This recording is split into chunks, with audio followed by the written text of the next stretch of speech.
টাঙ্গাইলের মির্জাপুরে একসঙ্গে ৪ নবজাতকের জন্ম দিয়েছেন বিথি আক্তার নামে এক গৃহবধূ।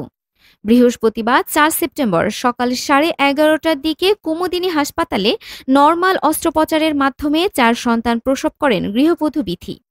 পরিবার সূত্রে জানা যায় ৩ বছর আগে জেলার কালিহাতী উপজেলার কোকডহরা ইউনিয়নের বল্লাবাড্ডা গ্রামের লিয়াকত আলী ছেলে সৌদি প্রবাসী নাজমুল ইসলামের সাথে একই জেলার বসাইল উপজেলার হাবলা ইউনিয়নের আদাজান গ্রামের বাদল মিয়ার মেয়ের বিথির সঙ্গে পারিবারিকভাবে বিয়ে হয়। বিয়ে ৩ বছর পর সে গর্ভধারণ করেন। বাচ্চাগুলোর মধ্যে ৩টি ছেলে ও একটি মেয়ে বলে জানা গেছে। এই ঘটনা স্থানীয় জনগণের মধ্যে ব্যাপক আলোড়ন সৃষ্টি করেছে এবং স্বাস্থ্যসেবা ব্যবস্থার উন্নতির দৃষ্টান্ত হিসেবে বিবেচিত হচ্ছে। বাচ্চাগুলোর ওজন তুলনামূলকভাবে কম হওয়ায় বর্তমানে বাচ্চা ৪ জন খুবই আশঙ্কাজনক অবস্থায় রয়েছে বলে জানিয়েছে কর্তব্যরত চিকিৎসক। বিথির বাবা জানান, তার মেয়ে গর্ভবতী জানতে পেরে উভয় পরিবারই তার প্রতি বেশি বেশি যত্ন করেন। কয়েকবার আল্ট্রাসোনোগ্রাম করেও জানতে পারি ৩টি বাচ্চা হবে। তবে পরিস্থিতি খারাপ হওয়ায় আমরা মেয়েকে কুমুদিনী হাসপাতালে ভর্তি করি। কর্তব্যরত ডাক্তারের সহযোগিতায় নরমাল ডেলিভারির মাধ্যমে ৪টি বাচ্চা হয়। আমি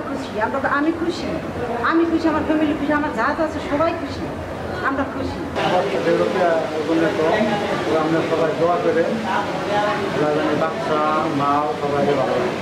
আমার ভাগ্নির হচ্ছে 3টা বাচ্চা হওয়ার কথা ছিল, এখন 4টা হয়েছে। বাচ্চা এখন খুব সিরিয়াস, মানে মায়েও সিরিয়াস, বাচ্চা একটু সুস্থ আছে।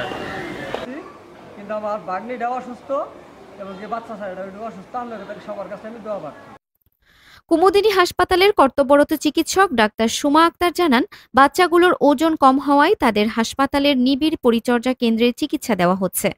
এছাড়া বাচ্চার মা মানসিকভাবে অসুস্থ, তাকেও আমরা গুরুত্ব সহকারে চিকিৎসা প্রদান করছি।